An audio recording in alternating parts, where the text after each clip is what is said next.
Hi, I'm Jon Kirkman. I'm a journalist and broadcaster based in the UK, and today we have another unboxing video for you.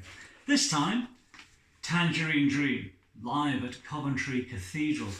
Now, this was a film that was directed by the noted British film director Tony Palmer. Tony's made some amazing films over the years, not just music films, but also films with actors and actresses and lots of other things as well that are hugely interesting. Tony was also friends with a lot of the musicians in the 60s and 70s, notably the guys in Led Zeppelin, the Beatles, of course.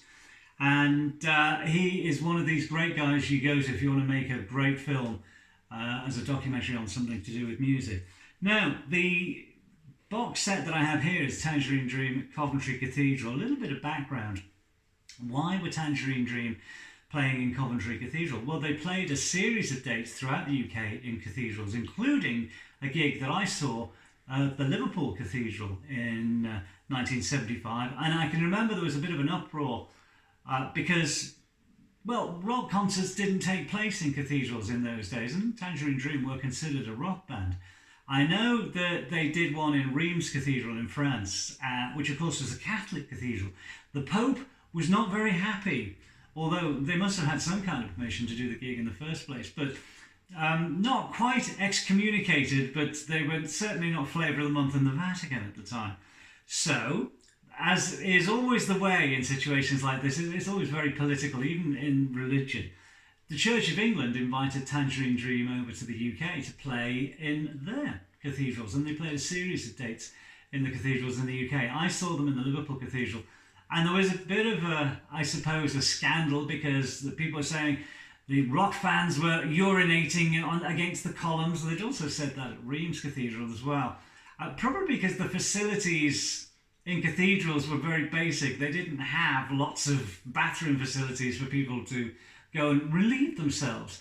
So when you had a couple of pints or maybe a bit of communion wine to go and enjoy the gig, you're not going to be bothered where you have to go and relieve yourself, I suppose. So there was a bit of a scandal about that, but they weathered the storm. Anyway, in this box set, which is a rather nice package, you get a ticket. This is the ticket. These are the sort of tickets. I had a very similar one for Liverpool, but this was the one for Coventry Cathedral. Now, these are all reproductions, of course, but looking at the price, I had to laugh because £1.35. I don't even think you can buy a can of Diet Coke for that these days. You probably can if you look around, but you certainly couldn't get entrance into a concert for that. And I think in 1975, a pint of beer would have cost you probably around about 23 pence. So for £1.35, you could have a good night out, believe me. Very, very cheap and very, very, very good value for money. Now, also in the box, there's a replica of a flyer, which is a rather nice thing. Again, looks great in a frame. And of course, sadly, of course, Edgar Froese is no longer with us. But I'm sure if you ever bumped into Peter Borman or Chris Frank, they'd be more than happy to sign it. Now, also in the box, is this book, and it was a Let It Rock special. Look at the price on that. How cheap is that? You could buy this at the time. And it's a rather fine sort of book, and you need to get your magnifying glass out if you're anything like me these days. But it can be read. You can, of course, scan it and blow it up on your computer, of course. But it's a really, really nice piece of the times, and there's a lot of writing in there, some nice photographs, certainly of the period of time that these concerts were taking place. And I suppose Virgin Records had some hand in this because Tangerine Dream were, of course, signed to Virgin Records. And there you go, there's a Sounds commercial for the weekly music paper Sounds, which I used to get. I'm sure a lot of you did as well. This is some of the equipment they use. All this analog equipment looks very, very old-fashioned, very retro, and actually very, very fashionable again now. A lot of bands actually want that kind of equipment on their recordings. They tend to go out using digital sort of reproductions when they go out live these days because they're more reliable, I guess. But that is the thing. Now here's a nice little press kit, which was at the time. This is the press kit that you used to get. These are the sort of things that I've had in the past from record companies. If a band, a particularly noted band, has something really big to promote, like a tour or a new album, you get things like this. This is the kind of blurb you get. You get a nice little sort of two-piece thing there, and it's some kind of dateline and what the band have done over the years. And there's an advert on the back for the current and most recent albums. And there, of course, is the blurb. That's the hook that gets you to go and see those concerts. But there you go. That would have been the thing that came out probably with Ricochet at the time, which was the current album. Now here's a nice, again, a nice commercial, which probably will have appeared in the press and around towns at the time. There is the adverts for the various albums that are available, including the solo album by Edgar Epsilon. And these are all the dates. As you can see, Liverpool's in there and Coventry's in there as well. And I can't stress how important an event this was. Bands didn't play in cathedrals. I know lots of bands have played in cathedrals over the years. And in Liverpool Cathedral, we've had a band called Anathema, who are a Liverpool band. They played there and done a live album there. Paul McCartney's been in there a couple of times. Ian Anderson regularly plays in churches and cathedrals, normally around about the Christmas period. So it's kind of accepted now that a lot of musicians do actually play in cathedrals. But at the time, Tangerine Dream were playing, and that's a gig from one of the shows there. And again, all that equipment, it probably looked very space age at the time. You probably think you were on the actual space deck of the Starship Enterprise.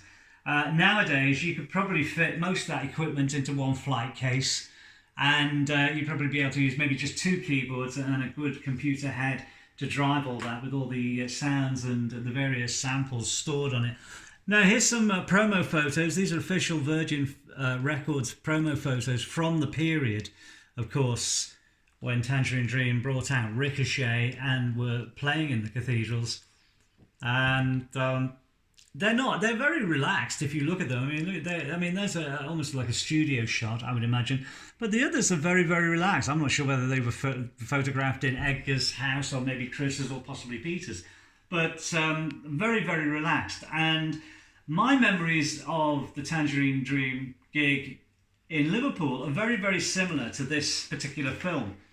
Now, you don't actually get the actual soundtrack of the concert on there. It's been dubbed, which of course was very much the thing back in the day. But I have to say, Tony Palmer really captured the atmosphere and, of course, the elements that all go to sort of bring together what this performance was all about, which was very esoteric, incredibly exciting, I have to say, because the light show that accompanied this particular performance, and in a cathedral, it's a grand, gothic almost surrounding to do a concert in. And I have to say, I've watched this a number of times and it brings back great memories from my concert at the Liverpool Cathedral. And if you went to see any of the other concerts that we had listed on that sheet, that advertising sheet that you've just seen, I'm sure it will bring back some amazing memories. Tangerine Dream, of course, even though none of the guys who performed in the cathedrals are actually in the band anymore, and of course, sadly, Edgar Froese died a few years ago, but I always used to call him the maestro, and I worked quite extensively with Edgar and Tangerine Dream. A lovely, lovely man. And he did explain the story about why they decided to do the cathedrals in the UK. And it was literally because the Vatican was not very happy with them playing in Reims Cathedral. And of course, I think it was the Archbishop of Canterbury invited them over and said, come and play in our cathedrals, we'll have you. And it just made for a great event. And again, in terms of music, that's what it's all about. You're doing something different. That was certainly different back in the day, and this film captures that. Now, you can get this by going to the Gonzo Multimedia website. The website address is running across the bottom of this particular video now. And it's certainly well worth having. It's a beautiful box set. It's a lovely collector's item. You get some nice memorabilia in there as well. And of course, if you went to the gig, as I did, it's a beautiful reminder of a time when we were a lot younger and had a lot more hope, which is what we need right now in the world, isn't it? But it's a beautiful package and it's available to order now. Again, with the virus currently occupying the thoughts of everybody in the world right now, it takes a little longer to dispatch, but you are going to get it within probably 2 weeks from order. That's pretty much the way things are going at the moment. You will get it, but they are doing their best to fulfill the orders as quickly as they possibly can. So I'm sure you'll cut them a little bit of slack on that, but you will get these orders as soon as is possible. And as I said, a beautiful memento of a fantastic period of time in music, certainly for Tangerine Dream. And if you went to any of those gigs in the 70s, it'll be a wonderful reminder of how great this band were. Well, that's about it. So thank you for watching this presentation. We'll have more unboxing videos and CD packages for you over the coming weeks. In the meantime, take care, stay safe and stay well. Thanks for watching.